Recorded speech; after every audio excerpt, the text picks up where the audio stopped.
चलिए मैं स्टार्ट करते हैं। अच्छा, अभी हमने लास्ट टाइम मैंने आपको रिएक्ट का ओल्ड मेथड बता दिया जिसको बोलते हैं CRA method, create react app का मेथड। किस तरीके से ऐप डाउनलोड होती है आपको बता दिया मैंने, उसका फोल्डर स्ट्रक्चर समझा दिया मैंने आपको, ठीक है। उसके अंदर कंपोनेंट्स वाला काम समझा दिया मैंने आपको। कंपोनेंट में टाइप बता दी, दो किस्म के होते हैं, क्लास और फंक्शनल, ठीक है। हम किस पे काम करते हैं? फंक्शनल पे। क्लास के लिए दो चार इंपॉर्टेंट चीजें होती है जिसको कहते हैं ऊप, जो कि मैंने आपको बता दिया था। ऑब्जेक्ट ओरिएंटेड होता है कि इनकैप्सुलेशन, इनहेरिटेंस, पॉलीमॉर्फिज्म, जो आपको बस नाम आने चाहिए, जरूरत नहीं है आगे किसी चीज की इसके लिए, ठीक है। ये चीज अब आपको समझ आ गई। अब नए दौर में ना हम CRA का मेथड नहीं यूज करते, क्रिएट रिएक्ट ऐप का नहीं। अगर आप रिएक्ट की ऑफिशियल वेबसाइट पर जाओगे ना CRA वाले पे, वहां पर भी क्लियर लिखा होगा कि ये मेथड या ये वेबसाइट जो है अब सपोर्टेड नहीं है नए उसके लिए, ठीक है। अगर नए वर्जन के लिए तो आप वाइट का मेथड यूज करें या और कोई तरीका यूज करें जिसके लिए आप ये। तो अभी हम चलेंगे इंशाल्लाह, जो सबसे ज्यादा पॉपुलर मेथड हमारे पास चल रहा है वो वाइट रिएक्ट ऐप लिखोगे आप लोग। क्या फर्क है वो सारी चीजें अभी देखेंगे मेनली। उसके बाद आज से आप समझ लो कि हम अपने प्रॉपर कोर्स को लेके चल रहे हैं, खींच के रखेंगे। जो चीजें पढ़ी हुई हैं वो सारी यहाँ पर इंप्लीमेंट होगी जो 4 क्लासों में। मैंने पिछला काम आपको सिखा के पुरानी एप्लीकेशन डिप्लॉय करना बता दी, पर ये बता दिया डिप्लॉयमेंट में क्या क्या मसले आ सकते हैं। गिटहब के थ्रू भी सिखा दिया, नेटलिफाई के थ्रू। ये काम इसलिए किया कि अब अगर आपके पास कोई रिएक्ट की एप्लीकेशन आ जाती है, ठीक है, पुराने मेथड पे, तो आप उसके ऊपर वर्किंग कर सकते हो। ऐसा नहीं कि आपको उसका फोल्डर स्ट्रक्चर समझ नहीं आएगा, कोई आपने पुराने वाले पे देख लिया। अब आते हैं नए तरीके पे कैसे होगा। आपने जैसे वाइट CRA क्रिएट ऐप लिखा, ये आ गया, इसको ओपन करें। वाइट वाला इसको पढ़ लेना जरा सा, ठीक है। ये बहुत लंबी चौड़ी इन्होंने कहानी लिखी हुई है कि ब्राउजर के अंदर सपोर्टिंग का थोड़ा सा इशू होता था, बंडल आते थे, फिर सर्वर रेडी होता था, ऐसे करके काम हो रहा था। इन्होंने चीजों को थोड़ा सा आसान कर दिया है। हमारे क्या है, हर कोड के अंदर जितनी चीजें, मैंने आपको बताया था बेबल नाम की एक चीज होती है, बार बार उसको बेबल को जो है कोड ट्रांसलेट करना था पड़ा।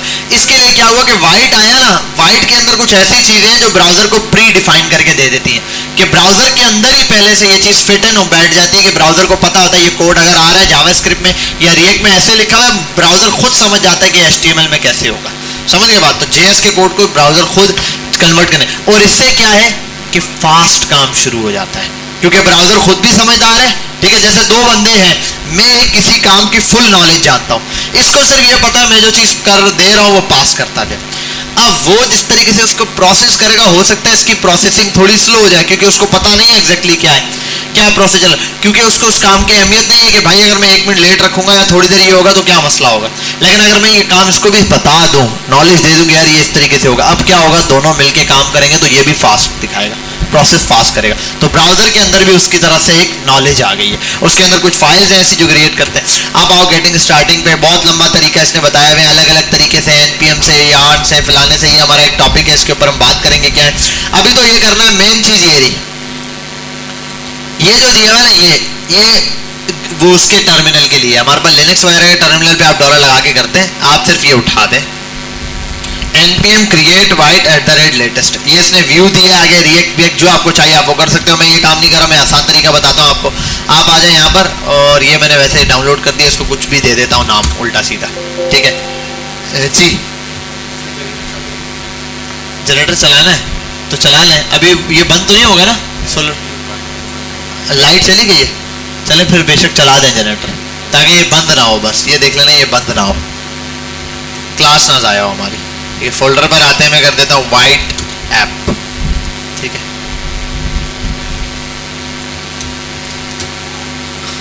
आप में से कितनों ने वाइट ऐप बनाई हुई है?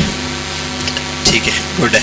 आप सीधा CMD पर आए, जैसे पहले लिखते थे क्रिएट रिएक्ट ऐप, यहाँ पे लिखना है ये npm create white @latest। ये करने के बाद आगे आप स्लैश लगा के टेम्पलेट और वो नाम दे सकते हैं, वरना आप इंटर कर दो सीधे सीधे, ये खुद पूछेगा। सॉरी, एक मिनट, प्रोजेक्ट का नाम लिखना था, मैंने डिफाइन नहीं किया, लेकिन इसने स्टार्ट में खुद ही पूछ लिया। जो आपने प्रोजेक्ट का नाम देना है वो आप दे दो। मैं दे देता हूँ यहाँ पे माय ऐप, ठीक है, माय वाइट ऐप, ये कर देता हूँ, मैं इंटर करता हूँ। अब वो पूछ रहा है किस में चाहिए, वनीला फ्लेवर में चाहिए, ठीक है, चौको में चाहिए, या फिर आपको स्ट्रॉबेरी में चाहिए। फ्लेवर आपने सेलेक्ट करना है। भाई अभी हम क्या करते हैं, रिएक्ट के ऊपर काम करें, proper vanilla JavaScript most important है, जो आप लोगों ने पहले जावास्क्रिप्ट सीखी है ना, वो असल में वनीला जावास्क्रिप्ट है, मेन जावास्क्रिप्ट है। अच्छा, इसी तरह jQuery भी होती है।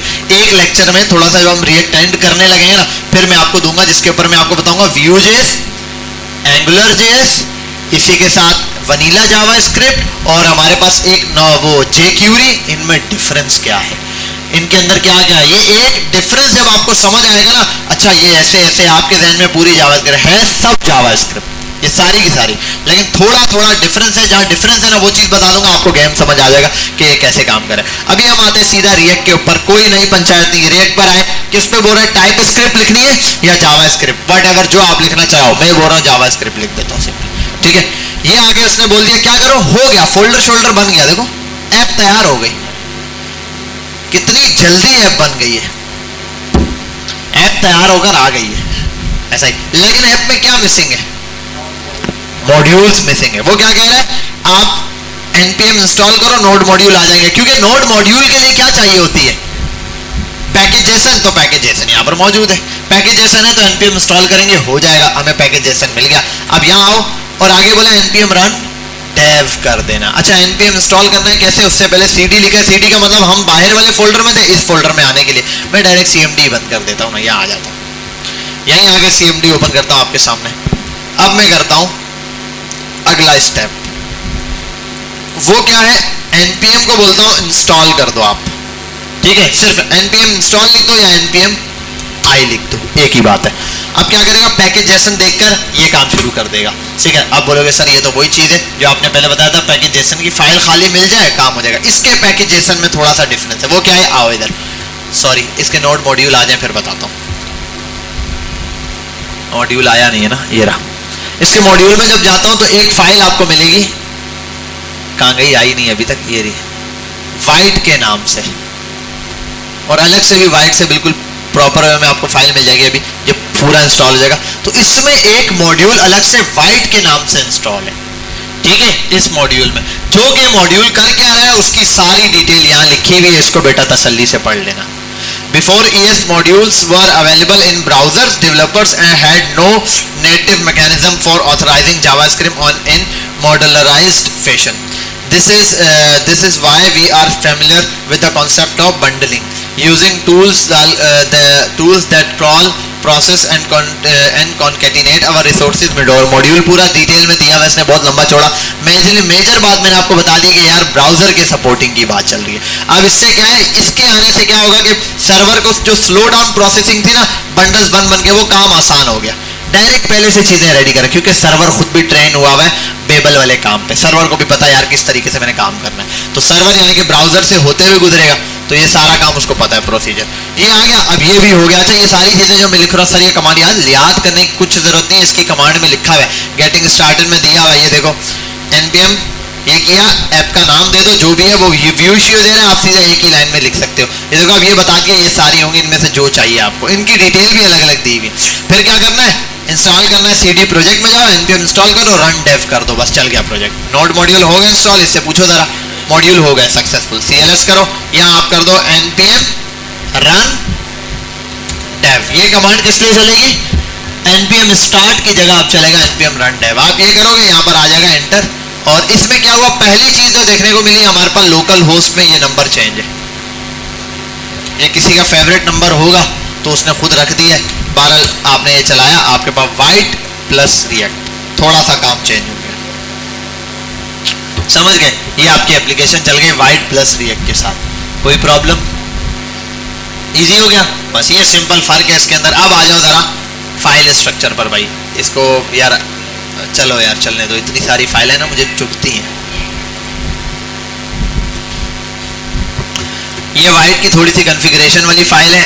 वाइट को डिफाइन करने के लिए define configure from white react, और वाइट फ्रॉम वाइट इंपोर्ट हुआ है। क्या मतलब, वाइट का फोल्डर यहाँ कहीं वाइट पड़ा हुआ होगा, इसके अंदर नोड मॉड्यूल्स में वाइट ये रहा, ठीक है, वाइट आ गया। वाइट के अंदर कहीं ये वाली फाइल पड़ी हुई है जिसके अंदर से डिफाइन कॉन्फ़िग नाम का इसने फंक्शन निकाला है, और बाय नेम इंपोर्ट हुआ है, ठीक है। ये वाला कौन सा इंपोर्ट है, रिएक्ट का इंपोर्ट है, जो कि आपको पता है किस किस्म का इंपोर्ट है, डिफॉल्ट इंपोर्ट है, ठीक है। ये लेकर आया है, वो भी कहां से, रिएक्ट के प्लगइन है जो इसके साथ लग रहा है, बस ये इसने आगे से पास किया हुआ डेटा। तो ये कॉन्फ़िगरेशन वाली जो फाइल थी, ये हमारे पास वाइट की कॉन्फ़िगरेशन फाइल है। ये रीडमी है, ये पैकेज जेसन है, ये पैकेज लॉग जेसन है। इन दोनों में कोई डिफरेंस नहीं, आपको पता है। पैकेज जेसन के अंदर सारी डिटेल होती है, पैकेज लॉग जेसन के अंदर क्या होता है, डिटेल। यानी कि जो आपने मेजर इंडेक्स था ना, पढ़ लिया, इंडेक्स में जो मेन चीजें हैं सबको यहाँ डिटेल में बताया होगा। अच्छा, इसके अंदर ये डिपेंडेंसीज है, इसके अंदर ये।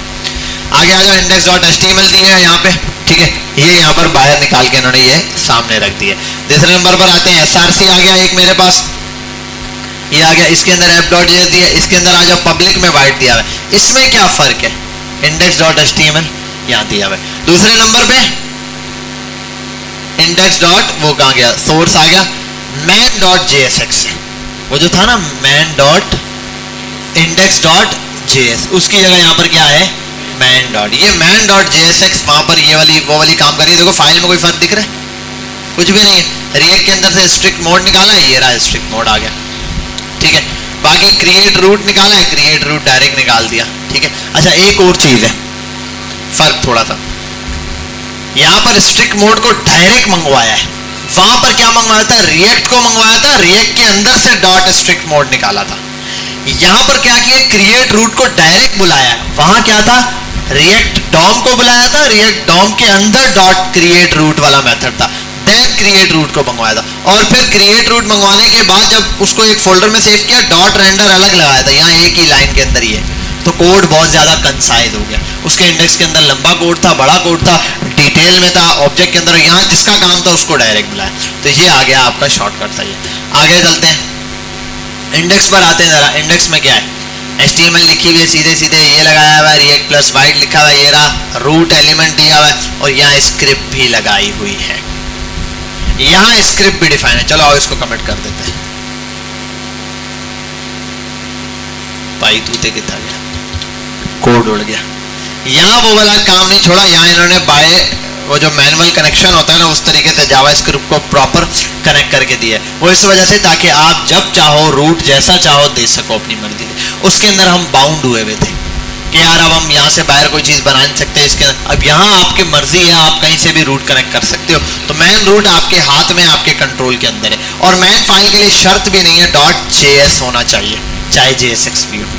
समझ गए बात, क्योंकि रिएक्ट है, वहां पर क्या था, JS ही होना चाहिए। index.js की फाइल वो मांगता था, यहाँ index.js की कंडीशन नहीं है। दूसरी चीज बाकी वही, अब ये एंट्री पॉइंट दोनों सेम हो गए, man.js ये रहा और index.js, बाकी वही है, रूट एक एलिमेंट बनाए जिसके अंदर आपकी पूरी एप्लीकेशन होगी। समझ गए यहाँ तक बात क्लियर है। ये इसके अंदर और वाइट के अंदर, उसके अंदर थोड़ा सा डिफरेंस दिया। बस वाइट के जो तरीके दिए ये ऐसे दिए, थोड़े से सिमिलर टू नॉर्मल HTML की तरह करने की कई कई कंडीशन की गई, ताकि आपके लिए काम भी आसान हो, समझना भी आसान, दूसरा ब्राउजर के लिए ज्यादा इजी हो जाए। जब वाइट और ये था, मॉड्यूल चलते थे, मॉड्यूल फिर बताते थे इसका रूट ये, मॉड्यूल सारी चीजें डिफाइन करता था, तो एप्लीकेशन डिपेंडेंसीज आ गई थी एप्लीकेशन में। यहाँ पर क्या है, ब्राउजर जैसे समझता है ना, वैसे उस हिसाब से इस रूट एलिमेंट या इस एप्लीकेशन को डिफाइन किया गया। शुक्रिया भाई, जज़ाकल्लाह। आपने पिए, आप लोगों ने पी ली? चलो यार आते हैं। आप लोगों ने तो नहीं पीनी, किसी ने चाय पीनी है? साहब पीनी है? पीने तो नीचे होटल है। तुमने पीनी है? नीचे होटल है, ठीक है, साथ पी लेंगे वहां पे भी जाके, ठीक है। अच्छा भाई, ये है कंडीशन आपके पास वाइट वाला, बस ये आपने मेथड समझना है। अब इसके अंदर कोई नई चीज है नहीं, ये भी आप जीरो से बना दे। इसके अंदर फालतू कमेंट शमेंट भी हटा दिए, बिल्कुल सिंपल कर दिया कोड को। बाकी कंडीशन वही है, ऐप को यहीं कनेक्ट कराना है, ठीक है, यहाँ आना है, आपकी app.jsx ये रही, जिसको सिंपल इसी तरीके से बनाया हुआ है, ये रहा, आई एम वाइट शेड दिया हुआ है। बाकी सारा काम वैसे ही है जैसे उसमें हुआ था, बाकी किसी चीज में कोई डिफरेंस नहीं है। अब कोड भी आप वैसे ही करेगा। आओ यहाँ पे ये सब उड़ा देते हैं,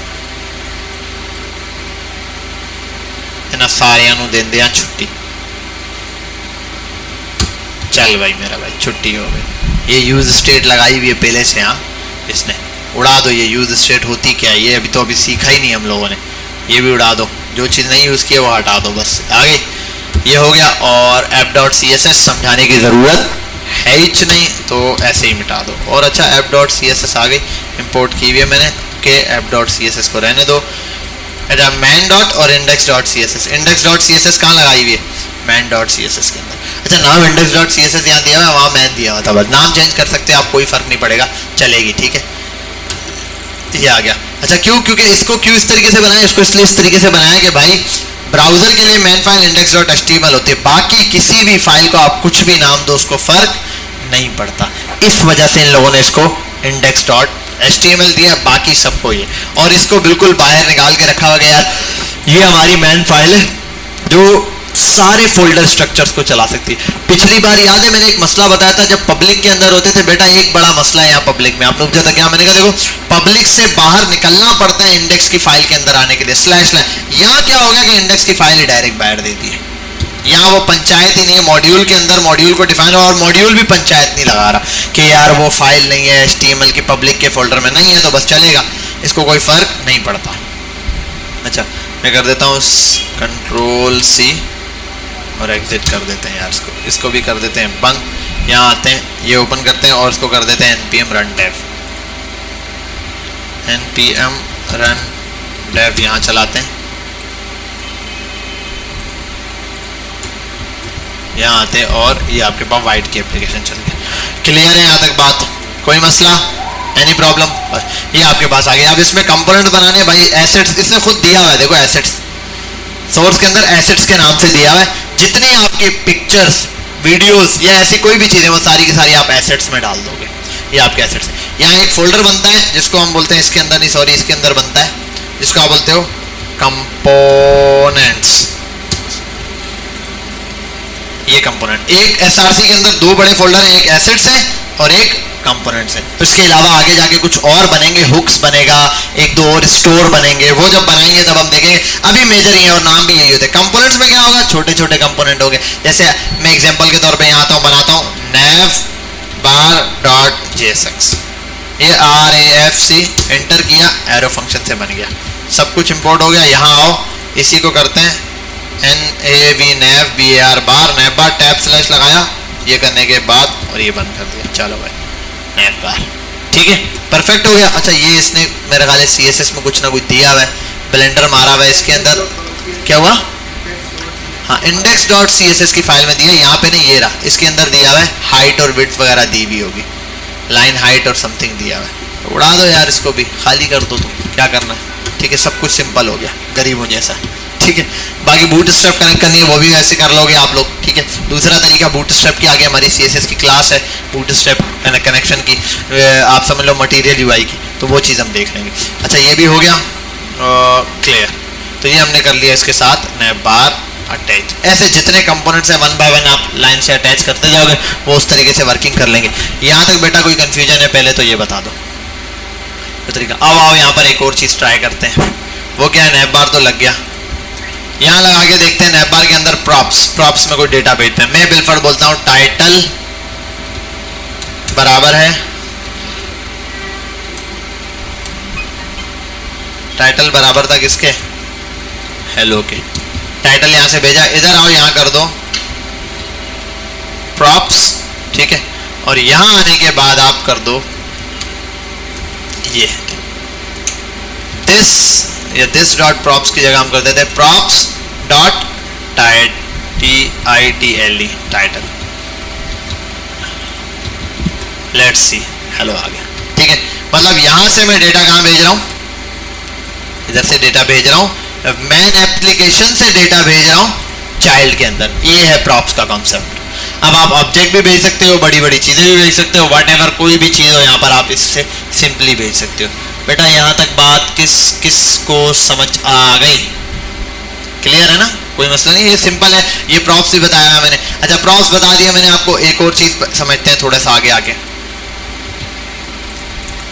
प्रॉप्स के अंदर भी दो चीजें मैंने आपको बताया था, एक डिफॉल्ट प्रॉप्स होता है और एक, हाँ वो प्रॉप्स भी आपने उसमें देखे हुए, सेम चीज यहीं पर डिफाइन होगी, जैसे डिफॉल्ट प्रॉप्स कैसे वहां पे डिफाइन करते हैं, एग्जैक्टली सेम चीज यहाँ पर भी आप नीचे आकर इसके अंदर navbar में इन प्रॉप्स को यहाँ प्रॉप्स टाइप्स करके, प्रॉप्स टाइप्स निकालना पड़ता है, उधर लिख देना गूगल पे प्रॉप्स टाइप्स, तो आपको मिल जाएगा, वो इंपोर्ट करोगे और यहाँ पे यूज करोगे। तो यहाँ तक ये कंडीशन ऐसी ही है जैसे उस वाले केस के अंदर आपने दूसरे वाले में यूज किया था, यहाँ तक दोनों में कोई डिफरेंस आपको फील नहीं होगा। अब आगे चलते हैं असल चीज देखने के लिए। अच्छा अब पहले नंबर पे तो मैं आ जाऊँ यहाँ पर आपको रिएक्ट की आउटलाइन बता दूं।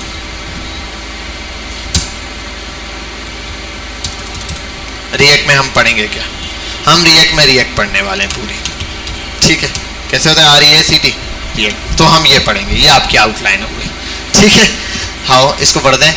आउटलाइन के लिए क्या बनाना होता है? UL होता है, UL बना लेते हैं। अनऑर्डर्ड लिस्ट भी पढ़ सकते हैं हम, ऑर्डर भी पढ़ सकते हैं। सबसे पहले हम पढ़ेंगे यहाँ पर इंस्टॉलेशन होता है, पहले नंबर पे इंस्टॉलेशन एंड डाउनलोडिंग होती है, वो हम पढ़ चुके हैं, देखते जाओ, ठीक है। अच्छा, इसके बाद दूसरे नंबर पर आते हैं, नीचे की तरफ हम दूसरे नंबर पे हम लोगों ने देखना है फोल्डर स्ट्रक्चर, ये डिटेल में देखेंगे, ठीक है।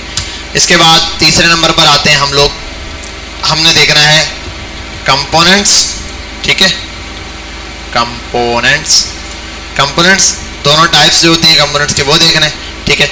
हाउ टू यूज CSS, ये हो गया, ठीक है।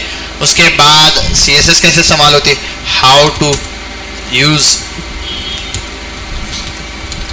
जावा स्क्रिप्ट, एक एक पॉइंट को ना क्लियर करते जाएंगे। जावा स्क्रिप्ट, और मजे की बात ये कि तो मैं LI में लिखने वाला था सारे, ठीक है, ऐसे तो आएंगे नहीं इन सब के स्टार्ट में, वैसे हम एंड पे और ऐसे करके ना LI लगा डालेंगे, क्या बोलते हो? सेट हो गया, ये सारे LI कॉपी करेंगे, बाद में एंड पे लगा देंगे। अच्छा, तो भाई ये हो गया, समझ आ गई बात, यहाँ तक हटाते हैं इसको, ठीक है भाई। अब आगे चलते हैं कि इंस्टॉलेशन, डाउनलोडिंग, फोल्डर स्ट्रक्चर, जावा स्क्रिप्ट, फिर उसके बाद अगली चीज़ है जो अभी मैंने सिरसिरी से आपको बता दिया, प्रॉप्स पढ़ते हैं। प्रॉप्स हो गया। प्रॉप्स पढ़ने के बाद हम पढ़ेंगे यहाँ पर अगली चीज़, वो है हुक्स, इंट्रो टू हुक्स पढ़ेंगे। हुक्स को इंट्रो जब पढ़ेंगे तो इसके साथ हम एक चीज़ पढ़ेंगे जो कि है हमारे पास यूज स्टेट। हुक्स के अंदर अगर आ जाए यूज स्टेट पढ़ेंगे हम, यूज स्टेट के बाद यूज इफेक्ट पढ़ेंगे, ठीक है। यूज इफेक्ट के बाद आप पढ़ लो यूज नेविगेट पढ़ लो, छोटे छोटे बहुत है, यूज रेफरेंस है, यूज है, ये सारे हुक्स पढ़ लेंगे, लेकिन मेजर जो बड़े नाम आते हैं वो दो ये रहे, ठीक है, ये सबसे ज़्यादा इंपॉर्टेंट ये। उसके बाद हम जब ये पढ़ लिया, उसके बाद हम आ जाएंगे, अब हमें पेज स्विच करने के लिए एंकर टेग चाहिए होगा, वहाँ पर हम पढ़ेंगे ब्राउज़र राउटर्स, ये पढ़ लेंगे, ठीक है। बहुत आसान सी चीज़ें, इतने घबराने की जरूरत नहीं है। फिर आ जाओ इसी के अंदर पढ़ लेंगे नेस्टेड राउटर्स और आउटलेट, जिसको बोलते हैं आउटलेट होता है, पता नहीं क्या होता है, ऐसा ही कुछ होता है, ठीक है, ऐसा कुछ वर्ड होता है, आउटलेट ही होता है, मुझे ख्याल आ रहा है, ठीक है। ये हो गया। इसके बाद ये आउटलेट पढ़ने के बाद हम पढ़ेंगे एक और चीज़ है यार, वो हाँ लाइफ साइकिल, पूरी लाइफ साइकिल ऑफ रिएक्ट। अच्छा, लाइफ साइकिल यहाँ कहीं भी पढ़ सकते हैं इस पॉइंट पर। प्रॉप्स के बाद बस यूज स्टेट, हाँ स्टेट्स के बाद स्टेट के बाद, ताकि हमें स्टेट भी पता चल जाए, प्रॉप्स वगैरह भी पता चल जाए, स्ट्रक्चर भी समझ आ जाए और डॉम वॉम भी समझ आ जाएगा, बस ठीक है। तब हम इसके बाद पढ़ सकते हैं लाइफ साइकिल को, बेशक हम यहाँ रख सकते हैं, इस पॉइंट पर आप रख सकते हैं। उसके बाद आप ब्राउजर राउटर पढ़ेंगे। अच्छा, अब इसके बाद एक और चीज़ है, वो है रिडक्स है। रिडक्स के साथ एक और स्टोर पढ़ाता होता था यार, मैं मुझे याद नहीं आ रहा, रिडक्स एंड नाम बताता हूँ, 2 मिनट रुक जाओ।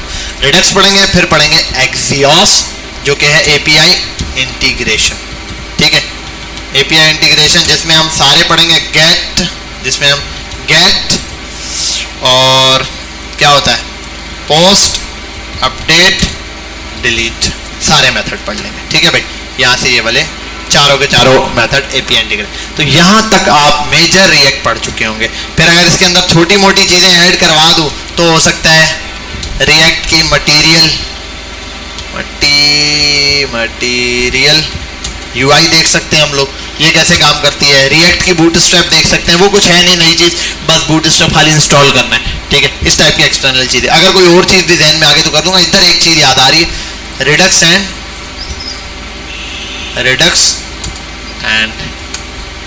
वर्सेस कॉन्टेक्स्ट API, खुद लिखा ना, वर्सेस का मतलब कॉन्टेक्स्ट जैसे लिखो कायदे आजम वर्सेज आगे खुद आएगा गांधी ठीक है, तो ये भी वही था रिडक्स वर्सेस कॉन्टेक्स्ट एपीआई। ठीक है, ये आपके पास एक मेजर थी, सिरसिरी से मैंने वो बना दिया आपको, आप लोग समझ ही गए होंगे कि क्या पढ़ेंगे हम लोग। ठीक है भाई, समझ गए यहाँ तक बात? किसी को कोई कंफ्यूजन? ये ना, इसकी एक बच्चा पिक्चर ले लो यार, आगे आ जा मेरा बच्चा, जल्दी से, शाबाश शाबाश, पिक्चर ले ले जल्दी से, कहीं से भी ले ले, वहां से ले ले, यहाँ से ले ले, जहाँ से दिल करे एक आध पिक्चर ले लो, ताकि हमें पता चल जाए ये चीज़ हम लोगों ने ख़त्म करनी है, कोई इतना मसला नहीं है। ठीक है भाई, परफेक्ट हो गया, इंस्टॉलेशन समझ आ गई है? ठीक है, और डाउनलोडिंग भी देख लिया आपने। डाउनलोडिंग एनपीएम के मॉड्यूल करने होते हैं और एक नोड करना होता है, पता है ना ये दो चीज़ें। तो नोड मॉड्यूल डाउनलोड किया, नोड का सॉफ्टवेयर डाउनलोड किया, रिएक्ट की एप्लीकेशन वाइट से आप लोगों ने इंस्टॉल कर ली। फोल्डर स्ट्रक्चर, इसको थोड़ा सा भी समझते हैं, थोड़ा सा और स्ट्रक्चर वाइज समझते हैं। देखो भाई,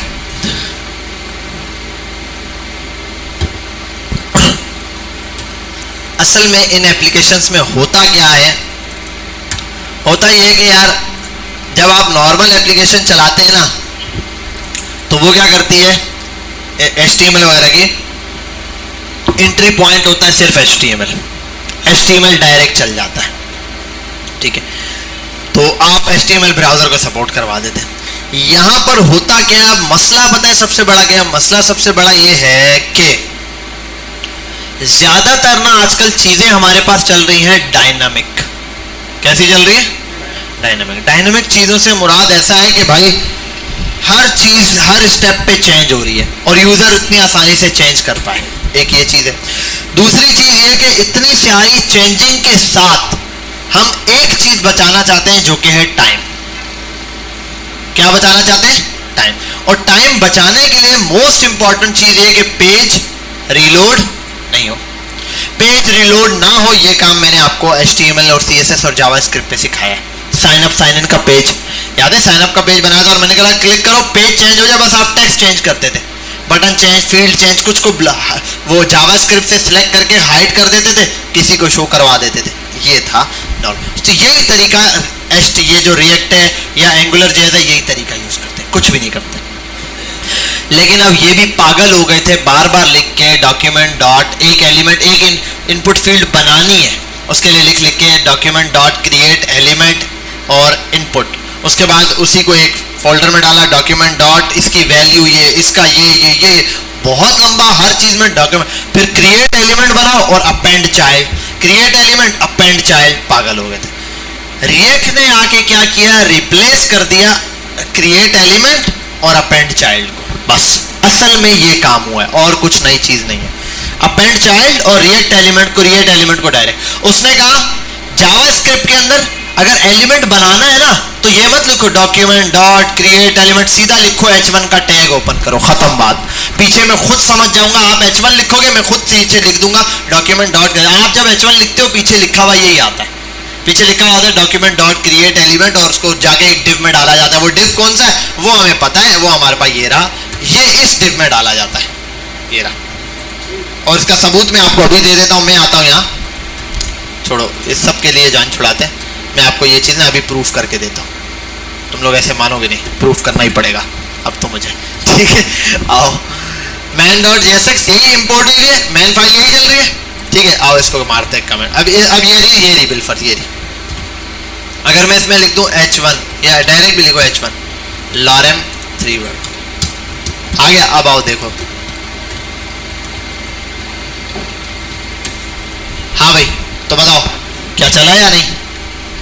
आ गया ना। ये असल में ये हुआ क्या है, मैंने तो H1 लिखा है जावास्क्रिप्ट के अंदर, नहीं असल में ये क्या, यही चीज पता है कैसे आती है? ये चीज असल में ऐसे आनी थी, डॉक्यूमेंट डॉट क्रिएट एलिमेंट। देखो अभी एलिमेंट क्या बना था, H1 बन गया। ठीक है, और उसको बोला कॉन्स्ट माई HD हो गया। अब मैंने इस हेडिंग को बनाया, माई HD बन चुका है। उसके बाद सिलेक्ट करो document dot gate element by ID का नाम है ROOT रूट कौन सी है, ये रहा जो मेन डिव है जिसके अंदर डालनी है, ये रहा। इसको चाहे ऊपर ही डिफाइन कर दूं सबसे पहले,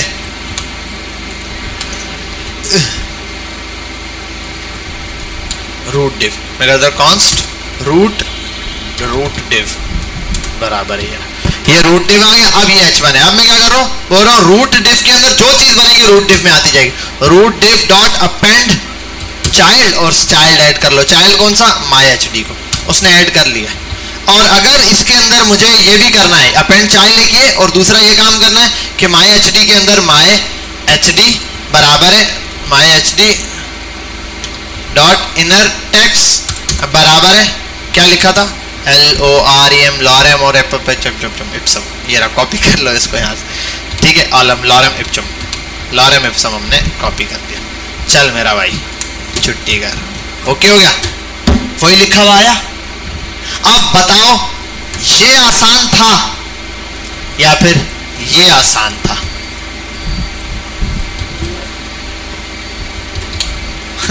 ठीक है, ये अब ये कितना मुश्किल हो रहा है। अब ये तो एक, आप देखो, आप बोलोगे सर ये बहुत मुश्किल है, इसमें तो कितना कुछ किया। हाँ ठीक है, ये मुश्किल है। अगर एक सिर्फ H1 बनाना हो तो अब मैं P भी बनाना है, ठीक है। अब मैंने 10 और आइटम्स बनाने हैं, तो अब बाय डिफॉल्ट अगर मैं बोलूँ ना किसी को कि भाई कौन सा आसान है, हर बंदा बोलेगा यार ये ज्यादा आसान है ना, बस सीधी सीधी एक ही लाइन तो लिखी है, तो एक ये एलिमेंट बनाया, एक ये बनाया और इसको ऐड कर दिया, ये तो ज्यादा आसान है, इसमें इतनी सारी लाइनें लिख के आपने H1 ऐड किया, ठीक है। लेकिन अब 1000 एलिमेंट भी ऐड करने, तो यहाँ पे कॉपी पेस्ट मारो, HTML ही लिखनी है। लेकिन यहाँ पे नया एलिमेंट पैराग्राफ भी ऐड करना है ना, तो लिखो डॉक्यूमेंट डॉट क्रिएट एलिमेंट, और फिर जाके बनाओ li या पैराग्राफ, और फिर ये उसको अपेंड करो, फिर ये करो, बस ये करते रहो सारा दिन।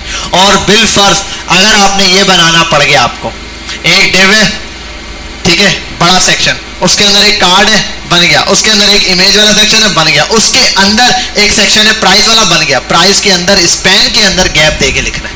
अब लिखो, आप तो डॉक्यूमेंट डॉट क्रिएट, वो तो जहन में ही बंदे के नहीं रहेगा कि कहाँ बना के और ये करना है। तो पहले वेबसाइट के अंदर ऐसे कोड लिखा जाता था और ये बहुत कॉम्प्लिकेटेड था। इस काम को रिएक्ट ने मिनटों में खत्म कर दिया। बोला भाई कुछ करने की जरूरत नहीं है, इसमें जो कुछ लिखोगे सारा मटेरियल चला जाएगा इस डिव के अंदर, यहां चला जाएगा। और ये है रियल डॉम, ये है वर्चुअल डॉम, जो कि है रिएक्ट का है। जैसे H1 लिखा, देखो मैं लिखता हूं लॉरेम 3 वर्ड्स, ये देखो यहाँ लिखा हुआ है, मैं बोल रहा हूं ये जो डिव है, अरे इस डिव में तो कुछ नहीं है, यहाँ आओ इंस्पेक्ट करो, इंस्पेक्ट नहीं करना था, वो क्या इंस्पेक्ट ही करना था, ये रहा। अब आगे देखो जरा, है इसके अंदर ये कहां से आया, यहाँ तो है ही नहीं। भाई ऐसे आया कि आपने आईडी दी हुई थी, अब देखो आईडी हटा दी, वो डिव बेचारा ऐसा ही रह गया। ये आईडी से पूरा गेम चल रहा है। इट्स मीन सिर्फ एक आईडी हटाओगे पूरी एप्लीकेशन गायब हो जाएगी। पूरी एप्लीकेशन गायब करनी हो और उसकी जगह लिख कर आ रहा है your application has been hacked, ठीक है। सिर्फ ये आईडी हैक करके यहाँ लिख दो एप्लीकेशन लिखते कैसे हैज बीन हैक्ड, चलो हैज बीन HACK हैक्ड, लो भाई हो गई हैक। अगर ये और अगर आईडी लग जाए यहाँ, और अच्छा ये क्या होगा आप बताओ, ओवरराइट कर देगा। अच्छा आप लोग अगर नॉर्मल वाले लिख दो उसके अंदर आईडी में, तो मैं उसके अंदर इसी तरीके से हैक्ड, ये एलिमेंट भी नहीं, असल में क्या कर रहा है उसके अंदर पूरा HTML ऐड कर रहा है, इनर HTML और ऐड करने में, देखो ऐड करने में ये डिफरेंस है, वाह बैठे रहो सर। ऐड करने में क्या डिफरेंस है, ऐड करने में ये डिफरेंस आता है कि आप जब कोई एलिमेंट ऐड करते हो ना, तो पहला वाला वहीं रहता है, दूसरा ऐड किया उसके नीचे आता है। जब इनर टेक्स्ट चेंज करते हो, इनर HTML चेंज करते हो, सब मिट जाता है, नया आ जाता है। जैसे बिल फर्स्ट एक H1 है, उसमें हेलो वर्ल्ड लिखा हुआ है, ठीक है। अगर मैं ना उसके अंदर अब एक एलिमेंट बना के अपेंड चाइल्ड करवा दूं, तो उसका ऊपर वाला टेक्स्ट वैसे ही रहेगा, नीचे चाइल्ड ऐड हो जाएगा। और इसके लिए भी मैंने आपको एडजेसेंट मेथड बताए थे, बिफोर आफ्टर इस टाइप का है, यहाँ ऐड हो जाएगा। लेकिन अगर मैं करता हूँ इनर टेक्स्ट या इनर HTML, तो सब गायब हो जाएगा अंदर से। तो असल में वहां पर यूज हुआ था वो तरीका जो मैंने अभी पीछे आप लोगों को बैक पे करके दिखाया ना, ये इस तरीके से अपेंड चाइल्ड नहीं, इनर टेक्स्ट ऐड हुआ था रूट के अंदर। अगर ये हटा दूं तो आप ये ले लो root save dot inner text है, और इनर टेक्स्ट नहीं, इनर HTML ले लो, इनर HTML करके डॉट लगता है भाई, डॉट इनर HTML बराबर। अब यहां क्या मैं HTML लिख सकता हूं, बताओ? लिख सकता हूं ना यहां तो मैं H1।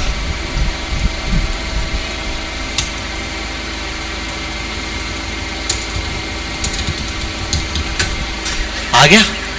अच्छा एक मिनट, यहां मैंने ऊपर वाला कोड कमेंट नहीं किया इसलिए ये आ रहा है। बताओ मुझे, क्या ये हेलो क्लास आ रहा है? तो मैं क्या लिख रहा हूं यहाँ पे? HTML लिख रहा हूं ना, यहाँ भी HTML। असल में यही रिएक्ट ने यही कॉन्सेप्ट यूज किया, यहाँ पे इसको चेंज कर दिया। रिएक्ट ने कहा कि स्ट्रिक्ट मोड और ये सारा जो पीछे लगाया हुआ है असल में चल ये रहा है।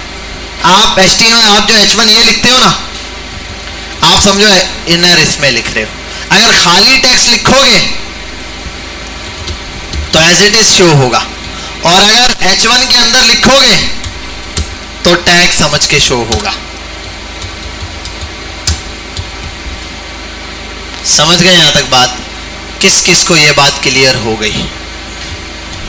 क्लियर है? हाँ भाई, माज, अब्दुल्ला, साबिर साहब, हयान साहब, साजिदा नहीं, साजिदा क्या नाम, साजिद, ठीक है भाई, तो अली, ठीक है। तो ये आपके पास सिंपल एक आसान सा तरीका आ गया है।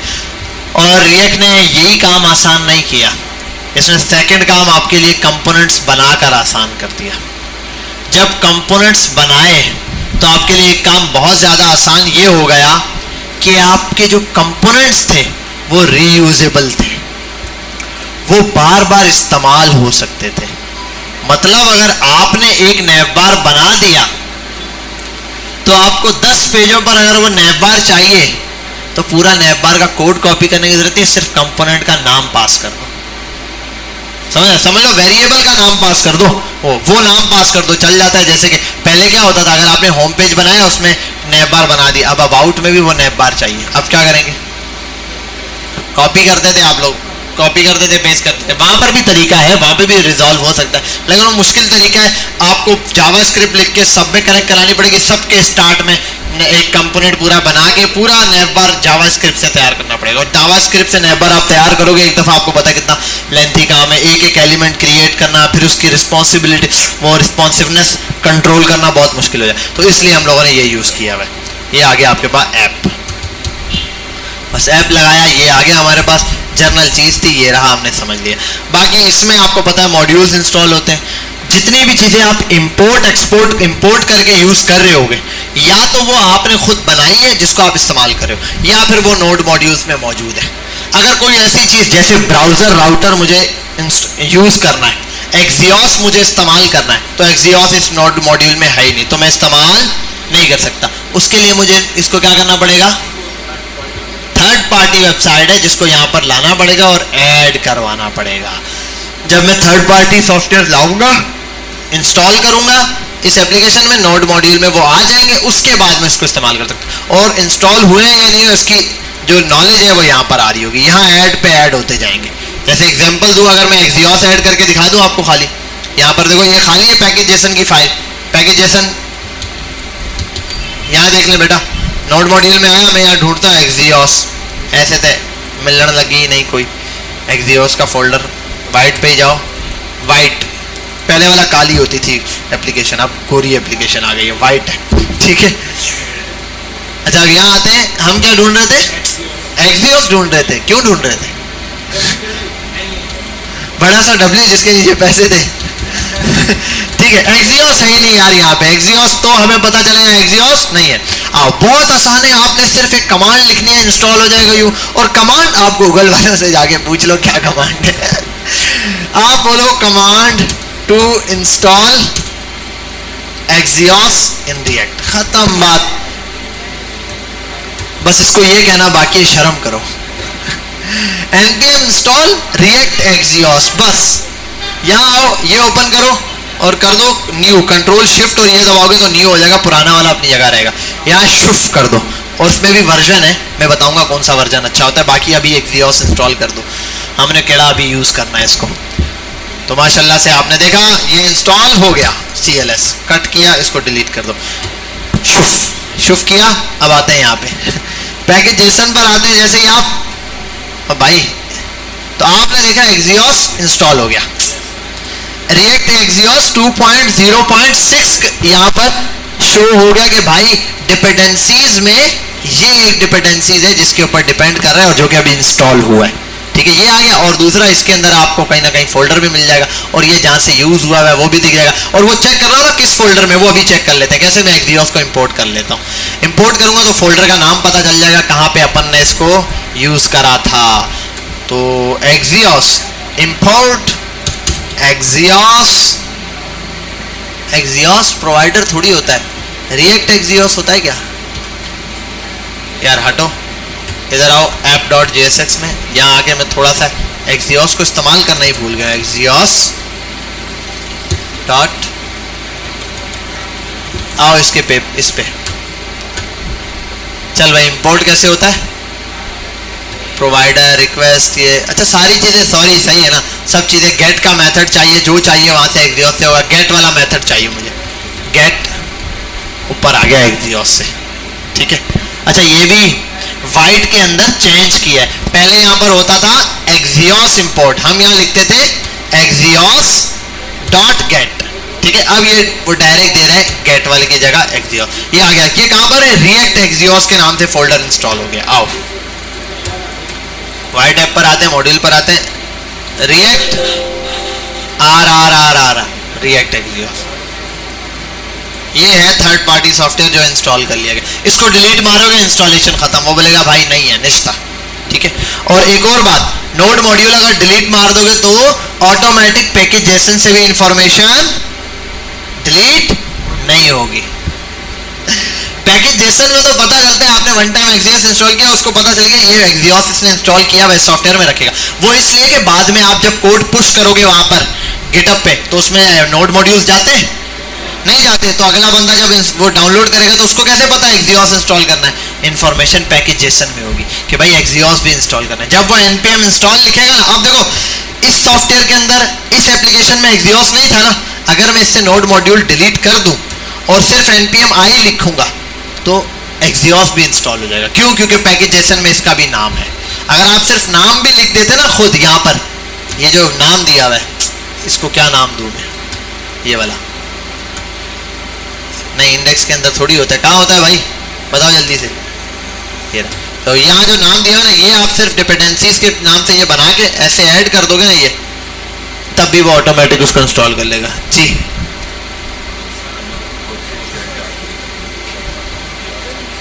तो ले आओगे क्या, फिर ये दे देता हूँ मैं आपको, 1 मिनट रुक जाना, मैं बता देता हूँ आपको। बेटा यहाँ तक बात समझ आ गई है, क्लियर है। तो जितना मैं आपको, देखो जितना आपको इजीली ये कॉन्सेप्ट समझ आएगा ना इसका, यहाँ बेटा अली साहब यहाँ फोकस हियर, तो जितना आपके लिए इजीली ये चीज़ आपको समझ आएगी ना, उतनी आपको पता चलेगा कि यार ये किस तरीके से काम कर रहा है। तो जैसे आप अगर इसका कॉन्सेप्ट समझ जाओ ना, ये चल कैसे रही है एप्लीकेशन, रिएक्ट चल कैसा रहा है, फिर आपके लिए बहुत ज़्यादा आसान होगा। मैंने कहा ना, आपको लगता है रिएक्ट या मार्केट में इतना ज़्यादा नाम है, इतना बड़ा है, मैंने कहा ना मेरे ऐसे फिंगर टिप्स पे ये सारी, कोई भी चेंजिंग जितनी भी आ जाए, मुझे पता है मेन कॉन्सेप्ट वही है ना, मैं कहीं ना कहीं से निकाल लूंगा। तो मेन कॉन्सेप्ट वही है, तो बस इससे लिए मेरे मसला ही नहीं, मेरे फिंगर टिप्स पे रटा हुआ है मुझे ये सारी चीज़ें। रटी हुई फिंगर टिप्स पे क्यों है, क्योंकि भाई ये मेरे सामने है, मुझे इसका कॉन्सेप्ट पता है, अंदर काम कैसे कर रहा है। थर्ड पार्टी सॉफ्टवेयर लाया वो किस लिए, और हर एक के लिए रिएक्ट के एप्लीकेशन में सबसे मजे की बात, जो चीज यूज कर रहे हो ना उसकी ऑफिशियल वेबसाइट है हर चीज के। रिएक्ट की अपनी एप्लीकेशन, ब्राउजर राउटर यूज कर रहे हैं ना, browser routers in React, browser router की अपनी ऑफिशियल वेबसाइट है। यहां जाओगे जो भी चेंजिंग आई है वो भी पता चल जाएगा, और यहां पर आपको पूरा सीक्रेटली सारी चीजें मिल जाएंगी। आप यहां पर आके देख सकते हो, पढ़ सकते हो एक एक चीज को। कोई नया कंपोनेंट लॉन्च कर दिया, बोलो यार ये तो हमारे उसमें था ही नहीं, भैया मैंने आज पढ़ाया, आपको 5 साल बाद रिएक्ट की अच्छी जगह जॉब मिलती है, आप करते बोलो यार ये तो था ही नहीं, सर ने जब पढ़ाया तो ये आया ही 2 साल पहले, तेरे कोर्स 6 साल पहले किया था, तो ये तो नहीं होगा। अब वहां पर क्या करना, क्या आपने सिंपल सा तरीका, डाउनलोड बताएगा वो कंपोनेंट कि भाई ये कंपोनेंट यहाँ पर क्यों यूज हुआ है, इसको डिफाइन क्या किया, और ये कंपोनेंट किसके इस पे अपोजिट में आया है, सिंपल। तो इसमें घबराने की बात नहीं है कि भाई यार कैसे होगा क्या होगा, बहुत सिंपल है ये चीज़। अब आपको एक नई चीज़ है जो मैं यहाँ पर देना चाह रहा हूँ, बताना चाह रहा हूँ। इशू में बताऊंगा, सॉल्यूशन भी मैं ही बताऊंगा, लेकिन सॉल्यूशन से पहले सॉल्यूशन आपको दूंगा कि आप खुद करें उसको। क्या है मैं बता देता हूँ सिंपल। ऐप पर आते हैं, app.jsx पर। ये सारा तो आप समझ गए ना, ये आउटलाइन सेव हो गई आप लोगों के बाद। नैप बार वगैरह हटा दो, अभी बहुत आसान सा काम कर रहा हूँ, इतना कोई मुश्किल काम नहीं। सेंटर का टैग बस ओपन रखो। आपको पता है यहाँ जावास्क्रिप्ट डायरेक्टली लिखी जा सकती है, ये मैंने बात बताई नहीं है ना। अच्छा, जावास्क्रिप्ट लिखी जा सकती है, पूरी जावास्क्रिप्ट। क्या लिखा जा सकता है?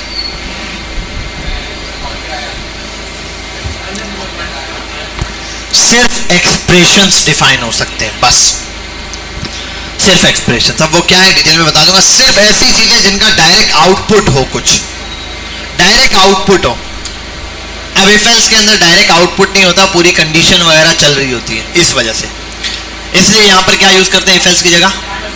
Ternary operator. डायरेक्ट आउटपुट देता है, वो आउटपुट ही प्रिंट हो रहा होता है। तो इसलिए चलो मैं आपके सामने एक छोटी सी चीज रखता हूं, एक फंक्शन बनाता हूं,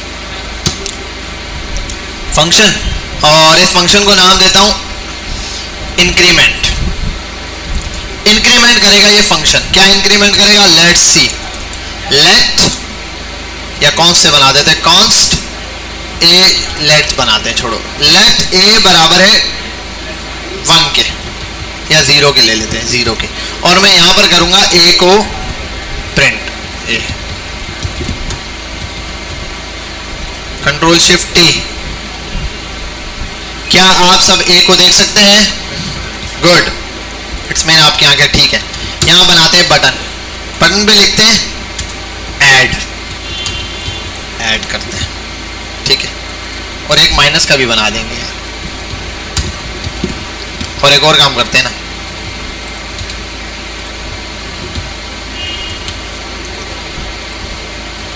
प्लस, और ये कर देते हैं माइनस, प्लस और माइनस कर देते हैं। वैसे उल्टा है, प्लस ये होना चाहिए, माइनस उस तरफ होना चाहिए, ऐसा है, ठीक है। प्लस होगा और माइनस होगा, यहां तक कोई मसला, प्रॉब्लम? ठीक है, good, thank you very much. Let's see, मैं एक फंक्शन बना रहा हूं, इस फंक्शन को करूंगा मैं तो चल गया, ठीक है। कंसोल डॉट लॉग बोलता हूं मैं तो चल गया, ठीक है। अब अगर ये फंक्शन काम करेगा, चलेगा, तो यहां पर आ जाते हैं, मैं तो चल गया बना देते इस पर। ऑन क्लिक पे पहले इंक्रीमेंट सिर्फ होगा, ऑन क्लिक बराबर है मैं तो, इसका नाम है इंक्रीमेंट, सॉरी, इंक्रीमेंट का फंक्शन लगा दिया। सेव करते हैं, यहां आते हैं,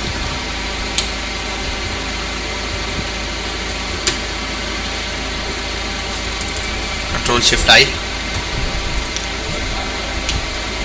अच्छा ये क्या,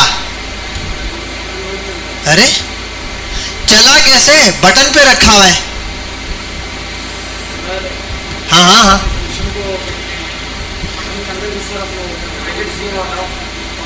ये वाले ब्रैकेट दिए हटा दो, ये वाले क्यों हटा दूं, वजह? डायरेक्ट फंक्शन कॉल होता है, कैसे भाई?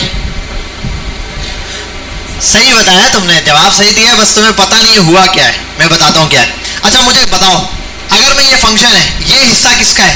जावास्क्रिप्ट का है। अगर मैं यहाँ पर ये लिख दूं इंक्रीमेंट और ये कर दूं, क्या होगा? फंक्शन डायरेक्ट कॉल हो जाएगा ना। तो भाईजान यहाँ पर भी तो आप ऑन क्लिक में ये वाले ब्रैकेट लगा रहे हो, आपको पता है जहां ये ब्रैकेट बनाया वहां पे क्या होगा?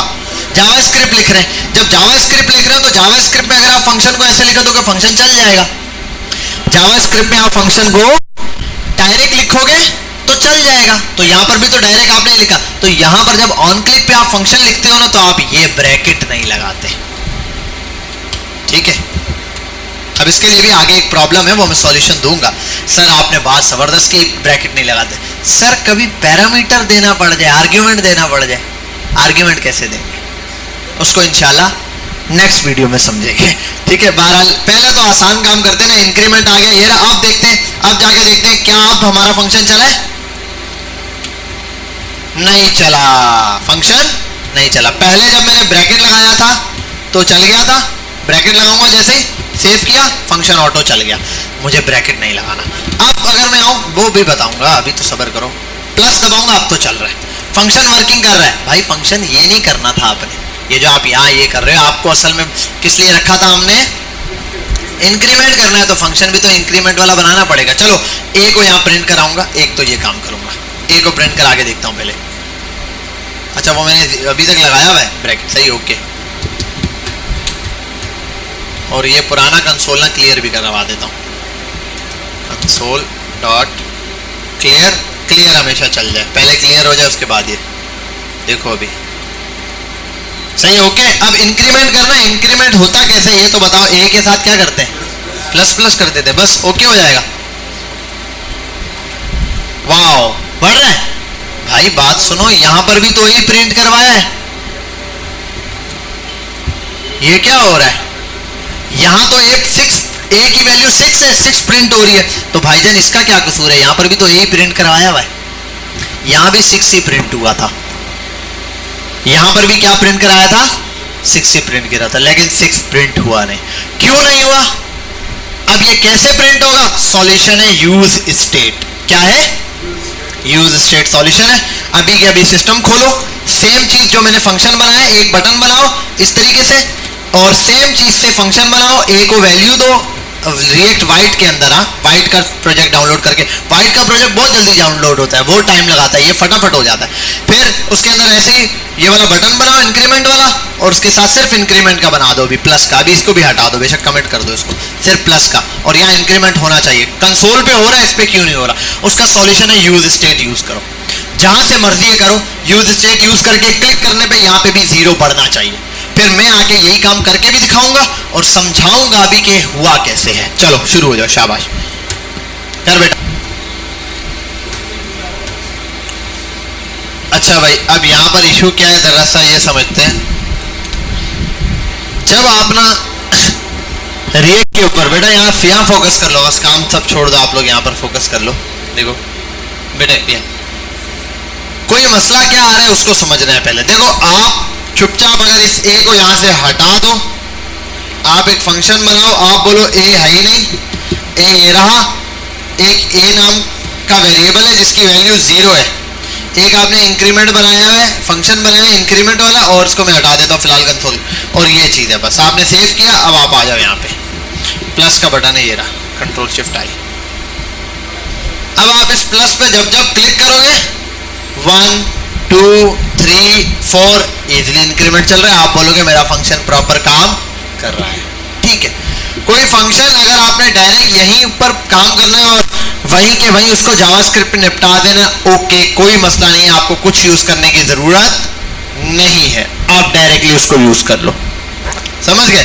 एरे है उसमें एलिमेंट ऐड करना है, let me show you how, कैसे एक कर देते हैं, लेट एरे बराबर है ARY बराबर है ये के, अगर मैं ये कर दूं जब भी ये हो तो ARY ये आए, और सॉरी डॉट पुश, इसके अंदर पुश, और यहां लिख देता हूं सीधा प्रॉम्प्ट एंटर नेम लिख के दे दे, और साथ में कर दो कंसोल डॉट लॉग, और यहां कर दो ARY को प्रिंट। अभी देखो सिर्फ जावास्क्रिप्ट का गेम है, कंट्रोल शिफ्ट आई, ठीक है ये रहा, ओके प्लस करते हैं।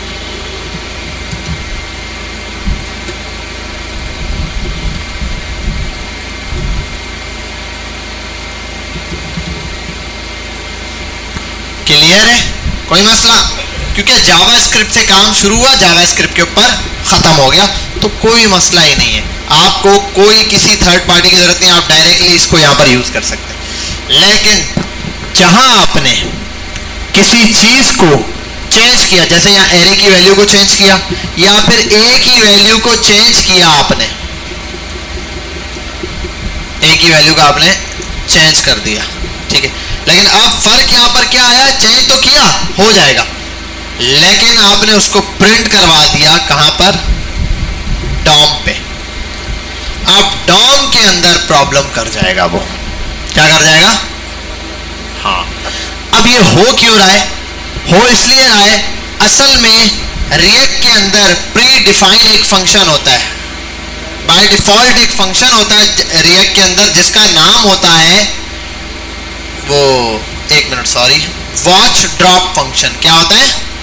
Watch drop function. अब ये वॉच ड्रॉप फंक्शन क्या करता है? इस फंक्शन का काम है डॉम के ऊपर नजर रखना। क्या करना?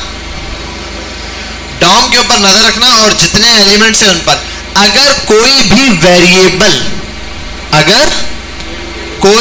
वेरिएबल जिसके अंदर चेंज आता है, किसी वेरिएबल में कोई चेंजिंग आती है, किसी वेरिएबल में जावास्क्रिप्ट के चेंजिंग आती है, कोई भी तब्दीली आती है, तो वॉच ड्रॉप फंक्शन क्या करता है? डॉम को रिफ्रेश कर देता है। डॉम को क्या कर देता है? रिफ्रेश। अब रिफ्रेश करने से होता क्या है? हर चीज को जब रिफ्रेश किया जाता है तो क्या होता है? रिफ्रेश करने से क्या होता है?